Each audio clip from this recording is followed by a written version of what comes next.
ಮಡಿಕೇರಿ ನಗರದ ಗುರುಬ್ಯ ಮುನೀಶ್ವರ ದೇವಾಲಯದ ಪುನರ್ ಪ್ರತಿಷ್ಠಾಪನಾ ಬ್ರಹ್ಮಕಲಶೋತ್ಸವ ಏಪ್ರಿಲ್ 29, 30 ಮತ್ತು ಮೇ 1ರಂದು ನಡೆಯಲಿದೆ. ನಗರದಲ್ಲಿ ಸುದ್ದಿಗೋಷ್ಠಿಯಲ್ಲಿ ಮಾತನಾಡಿದ ದೇವಾಲಯ ಮತ್ತು ಉತ್ಸವ ಸಮಿತಿಯ ಪ್ರಮುಖರು, 3 ದಿನಗಳ ಕಾಲ ನಡೆಯುವ ಗುರುಬ್ಯ ಮುನೀಶ್ವರ, ಚಾಮುಂಡೇಶ್ವರಿ ಮತ್ತು ನಾಗದೇವರ ದೇವಾಲಯಗಳ ಲೋಕಾರ್ಪಣೆ ಮತ್ತು ವಿವಿಧ ಧಾರ್ಮಿಕ ವಿಧಿವಿಧಾನಗಳ ಕುರಿತು ಮಾಹಿತಿಯನ್ನು ನೀಡಿದರು. ಏಪ್ರಿಲ್ 29ರಂದು ಬೆಳಿಗ್ಗೆ 10:15 ಗಂಟೆಗೆ ಸಂಕಲ್ಪ, ಗುರುಗಣಪತಿ ಪೂಜೆ, ಸ್ವಸ್ತಿ ಪುಣ್ಯ ವಾಚನ, ಸ್ಥಳ ಶುದ್ಧಿ, ರುದ್ರಪಾಠ ಪಠಣ, ಸುದರ್ಶನ ಪೂರಕ ಪ್ರಾಯಶ್ಚಿತ್ತ ತಿಲಹೋಮ ನಡೆಯಲಿದೆ. ಸಂಜೆ 6 ಗಂಟೆಗೆ ಬನ್ನಿ ಮಂಟಪದಿಂದ ಗುರುಬ್ಯ ಮುನೀಶ್ವರ ದೇವಾಲಯದವರೆಗೆ ಮಂಗಳ ವಾದ್ಯದೊಂದಿಗೆ ಕಳಶ ಮೆರವಣಿಗೆ ಸಾಗಲಿದೆ. 7:30 ಗಂಟೆಗೆ ಪ್ರಸನ್ನ ಪೂಜೆ ನೆರವೇರಲಿದೆ. ಏಪ್ರಿಲ್ 30ರಂದು ಬೆಳಿಗ್ಗೆ 7 ಗಂಟೆಗೆ ಫಲನ್ಯಾಸದ ಪೂರ್ವಕ ಮಹಾಪ್ರಾರ್ಥನೆ, ಮಹಾಸಂಕಲ್ಪ, ಗುರುಗಣಪತಿ ಪೂಜೆ, ಸ್ವಸ್ತಿ ಪುಣ್ಯ ವಾಚನ, ಪ್ರಸಾದ ಶುದ್ಧಿ, ಆಚಾರ ವರ್ಣ, ಗಣಪತಿ ಹೋಮ ಬಳಿಕ ಪ್ರಸಾದ ವಿತರಣೆಯಾಗಲಿದೆ.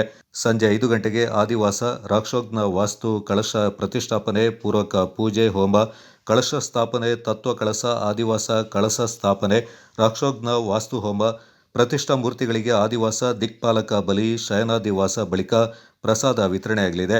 ಮೇ 1ರಂದು ಬೆಳಿಗ್ಗೆ 6 ಗಂಟೆಗೆ ಗುರುಗಣಪತಿ ಪೂಜೆ, ಪುಣ್ಯವಾಚನ, ಪ್ರತಿಷ್ಠಾಪೂರ್ವ ಹೋಮ, ಬೆಳಿಗ್ಗೆ 10:20ರಿಂದ 11:15ರವರೆಗೆ ಸಲ್ಲುವ ಮಿಥುನ ಲಗ್ನದ ಶುಭ ಮುಹೂರ್ತದಲ್ಲಿ ಗುರು ಮುನೀಶ್ವರ ಹಾಗೂ ಚಾಮುಂಡೇಶ್ವರಿ ದೇವಿಯ ಕಳಶಪೂರ್ವಕ ಪರಿವಾರ ದೇವತಾ ಬ್ರಹ್ಮ ಕಲಶೋತ್ಸವ ಪ್ರತಿಷ್ಠಾಪನೆ ಜರುಗಲಿದೆ ಎಂದರು.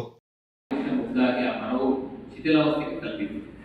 ಸೊ ಶಿಥಿಲಾವಸ್ಥೆಗೆ ತಲುಪಿದಾಗ ಅಲ್ಲಿ ಏನು ಒಂದು ಚಿಕ್ಕ ಗುಡಿಯನ್ನ ನಾವು ಕಟ್ಟಿದ್ದು 2015ರಲ್ಲಿ, ಅದು ಕೂಡ ಈ ಮರದ ಬೇರು ಟೊಳ್ಳಾದ ಕಾರಣ ಅದು ಕೂಡ ಶಿಥಿಲಾವಸ್ಥೆಗೆ ಬಂತು. ಸೊ ಶಿಥಿಲಾವಸ್ಥೆಗೆ ಬಂದಾಗ ಈ ದೇವಾಲಯವನ್ನು ಹೀಗೆ ಬಿಟ್ಟರೆ ಆಗೋದಿಲ್ಲ, ಅದು ಇನ್ನು ಸಂಪೂರ್ಣವಾಗಿ ಬಿದ್ದು ಹೋಗ್ಬೋದು ಅನ್ನೋ ಪರಿಸ್ಥಿತಿಯಲ್ಲಿ ನಮ್ಮ ಗಜರಾಜ ನಾಯ್ಡು ಅವರು ಮತ್ತು ನಮ್ಮ ಕುಟುಂಬದವರು ಮತ್ತು ನಮ್ಮ ಎಲ್ಲ ಬಂಧುಗಳು ಎಲ್ಲ ಸೇರಿ ಒಂದು ಅಷ್ಟಮಂಗಲ ಪ್ರಶ್ನೆಯನ್ನು ನಾವು ಬಿಟ್ಟಿದ್ವಿ. ಪುತ್ತೂರಿನ ಶ್ರೀ ಸ್ವಾಮಿನಾಥ ಪಣಿಕರ್ ಅವರನ್ನ ನಾವು ದೇವಾಲಯಕ್ಕೆ ಕರೆಸಿದ್ರು. ಸೊ ಕರೆಸಿದ ಮಾತ್ರದಲ್ಲಿ ನಾವೇನೋ ಒಂದು ಚಿಕ್ಕದಲ್ಲಿ ಒಂದು ದೇವಸ್ಥಾನ ಕಟ್ಬಿಡುವ ಅಂತೇಳಿ ನಾವೊಂದು ಯೋಚನೆ ಮಾಡಿದ್ವಿ. ಒಂದೇನು ಮಾಮೂಲಿ ಒಂದು ದೇವಸ್ಥಾನ ಗೋಡೆ ಕಟ್ಟಿ ಮಾಡುವ ಅಂತ. ಸೊ ಪ್ರಶ್ನಾ ವಿಭಾಗದಲ್ಲಿ ಬರುವಾಗ ಅಲ್ಲಿ ಚಾಮುಂಡೇಶ್ವರಿಯ ಒಂದು ಸ್ಥಾನವನ್ನು ನೀಡಲೇಬೇಕು ಅನ್ನೋದು ಒಂದು ನಮಗೆ ಒಂದು ಗೋಚರ ಆಯಿತು, ಗೋಚರವಾಗಿದೆ. ಸೊ ಹಾಗೆ ಈಗ ಮುಖ್ಯವಾಗಿ ಶ್ರೀ ಗುರು ಮುನೀಶ್ವರನ ಒಂದು ಪ್ರತಿಷ್ಠಾಪನೆ ನಡೆಯುತ್ತಿದೆ ಮತ್ತು ಚಾಮುಂಡೇಶ್ವರಿ ಮತ್ತು ನಾಗದೇವರ ಪೂರ್ಣ ಪ್ರಮಾಣದ ಒಂದು ಬ್ರಹ್ಮಕಲಶ ನಡೆಯುತ್ತಿದೆ. ಮತ್ತು ವಿಶೇಷತೆ ಏನು ಅಂತೇಳಿ ಸುಮಾರು ಜನರಲ್ಲಿ ತಿಳಿದಿದೆ. ಏನು ವಿಶೇಷತೆ? ಸೊ ಬಹಳಷ್ಟು ಕೊಡಗಿನಲ್ಲಿ ಕಾಟೇರಮ್ಮನ ಪೂಜೆ ಮಾಡುವಂತಹ ಒಂದು ಬಳಗವೇ ಇದೆ. ಬಹಳಷ್ಟು ಈಗ ಯಾದವ ಸಮುದಾಯವಾಗಲಿ, ಮಡಿವಾಳ ಸಮುದಾಯ, ನಾಯ್ಡು ಸಮಾಜದವರಾಗಲಿ ಬಹಳಷ್ಟು ಸಮುದಾಯದವರು ಕಾಟೇರಮ್ಮನ ಪೂಜೆ ಮಾಡುವಂತ ಒಂದು ವಿಧಾನ ಇದೆ. ಸೊ ಕೊಡಗಿನಲ್ಲಿ ಎಲ್ಲಿಯೂ ಕೂಡ ಕಾಟೇರಮ್ಮನ ವಿಗ್ರಹ ಎಲ್ಲಿಯೂ ಕೂಡ ಪ್ರತಿಷ್ಠಾಪನೆ ಆಗಿಲ್ಲ. ಪ್ರಪ್ರಥಮವಾಗಿ ನಮ್ಮ ಈ ಗುರುಬ್ಯ ಮುನೇಶ್ವರ ದೇವಾಲಯದಲ್ಲಿ ಕಾಟೇರಮ್ಮನ ಒಂದು ವಿಗ್ರಹವನ್ನು ನಾವು ಪ್ರತಿಷ್ಠಾಪನೆ ಮಾಡ್ತಾ ಇದ್ದೀವಿ. ಸೊ ಭಕ್ತಾದಿಗಳು ಅದಕ್ಕೆ ನೇರವಾಗಿ ಪೂಜೆ ಮಾಡುವಂತಹ ವಿಧಿವಿಧಾನಗಳು ಅವರ ಸಂಪ್ರದಾಯ ಪ್ರಕಾರ ಹೇಗೆ ಪೂಜೆ ಮಾಡಬೇಕು ಅನ್ನೋದು ಕೂಡ ಅವರವರು ಬಂದು ಅಲ್ಲಿ ಪೂಜೆ ಮಾಡುವಂತಹ ವ್ಯವಸ್ಥೆಗಳಿದೆ. ಗುರುಬ್ಯ ಮುನೇಶ್ವರ ದೇವಾಲಯವು ಹಲವು ವರ್ಷಗಳ ಇತಿಹಾಸವಿದ್ದು ಹಲವು ವರ್ಷಗಳಿಂದ ನಮ್ಮ ಹಿರಿಯರು ಪೂಜೆ ಮಾಡ್ಕೊಂಡು ಬಂದಂತ ದೇವಸ್ಥಾನ. ಈ ಹಿರಿಯರು ನಮ್ಮ ಗಜರಾಜ ನಾಯ್ಡು ಅವರು ಹೇಳಿದ್ದಾರೆ, ನಮ್ಮ ಕುಟುಂಬಸ್ಥರು ಅನೇಕ ಕಾಲದಿಂದ ಆ ದೇವಾಲಯವನ್ನು ಪೂಜೆ ಮಾಡ್ಕೊಂಡು ಬಂದು ಅಲ್ಲಿನ ಎಲ್ಲ ಕೈಂಕರ್ಯವನ್ನು ಕೂಡ ನಮ್ಮ ಕುಟುಂಬದವರು ಮಾಡಿದ್ದಾರೆ. ಈಗ ಪುನರ್ ಪ್ರತಿಷ್ಠಾಪನಾ ವಾರ್ಷಿಕೋತ್ಸವ, ಇದು ಬ್ರಹ್ಮಕಲಶೋತ್ಸವ ಹಾಗೂ ಪ್ರತಿಷ್ಠಾಪನೆಯನ್ನು ತಾರೀಕು 29, 30 ಹಾಗೂ ಮೇ 1ರಂದು ಬ್ರಹ್ಮಕಲಶೋತ್ಸವ ನಡೆಯಲಿದೆ. ಈ ಒಟ್ಟು ಖರ್ಚು ವೆಚ್ಚಗಳ ಬಗ್ಗೆ ವಿವರಗಳನ್ನು ನೀಡಲಾದರೆ, ಈ ಶಿಲ್ಪಿಗಳಾದ A.P. ಕರುಣಾಕರರವರು ದೇವಾಲಯದ ನಿರ್ಮಾಣ ಕಾರ್ಯವನ್ನು ನಡೆಸುತ್ತಿದ್ದಾರೆ. ಒಟ್ಟು 50ರಿಂದ 55 ಲಕ್ಷದ ವೆಚ್ಚದ ಗುಡಿಯನ್ನು ನಾವು ನಿರ್ಮಾಣ ಮಾಡಿದ್ದೀವಿ.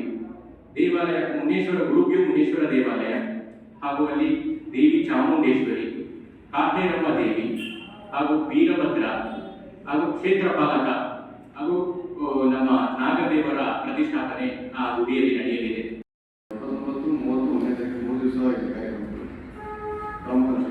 ಹಾಗೆ 29 ಮೊದಲ ದಿನ ಸಂಜೆ ಒಂದು 6 ಗಂಟೆಗೆ ಬನ್ನಿ ಮಂಟಪದಿಂದ ಮಂಗಳವಾರದೊಟ್ಟಿಗೆ ವಿದ್ಯುತ್ ಅಲಂಕೃತ ಮಂಟಪದಲ್ಲಿ ಕಲಶ ಹೊತ್ತು ಮೆರವಣಿಗೆ ಸಾಗಲಿದೆ. ಅಲ್ಲಿಂದ ದೇವಾಲಯದ ಹೊರಗೆ ತಲುಪಿ ಸಂಜೆ ಒಂದು 7:30 ಪ್ರಸಾದ ವಿತರಣೆ.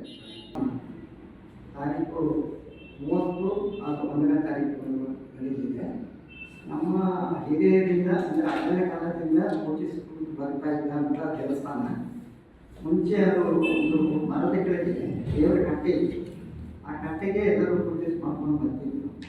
ಕಾಲಾನಂತರ ಅಲ್ಲಿಂದ ಮರ ಕೊಂಬೆಗಳೆಲ್ಲ ಬಿದ್ದು ಕಡೆಗೆ ಕಟ್ಟೆಗೆ ಸ್ವಲ್ಪ ಹಾನಿ ಕಂಡಿತ್ತು. ಅದರ ನಂತರ ನಮ್ಮ ಮಹೇಶ್ ಎಂಟರ್ಪ್ರೈಸಸ್ ಸುಬ್ರಹ್ಮಣ್ಯ ಅವರು ಕುಟುಂಬಸ್ಥರೆಲ್ಲ ಸೇರಿ ಒಂದು ಚಿಕ್ಕ ದೇವಾಲಯ ಕಟ್ಟಿ ಅಲ್ಲಿ ಎಲ್ಲ ವಿಧಿವಿಧಾನಗಳನ್ನು ನಡೆಸ್ಕೊಂಡು ಬರ್ತಾರೆ. ನಮ್ಮ ಮುಖ್ಯವಾಗಿ ಕುಲದೇವರು ಮುನೇಶ್ವರಕ್ಕೆ ಸಂಬಂಧಪಟ್ಟ ಎಲ್ಲರೂ ನಮ್ಮ ಏನೇ ಒಂದು ಕಾರ್ಯಕ್ರಮ ಮಾಡಬೇಕಾದ್ರೆ ಅದನ್ನು ಮೊದಲಿನ ಪೂಜೆ ಮುನೇಶ್ವರನಿಗೆ ನಾವು ಪೂಜೆ ಕೊಟ್ಟು ಮಕ್ಕಳಿಗೆ ಮುಂದೆ ಕೊಡೋದು ಅಂತ ಒಂದು ಕಾರ್ಯಕ್ರಮವನ್ನು ಇವತ್ತು ಮಾಡ್ಕೊಂಡಿದ್ದೀವಿ.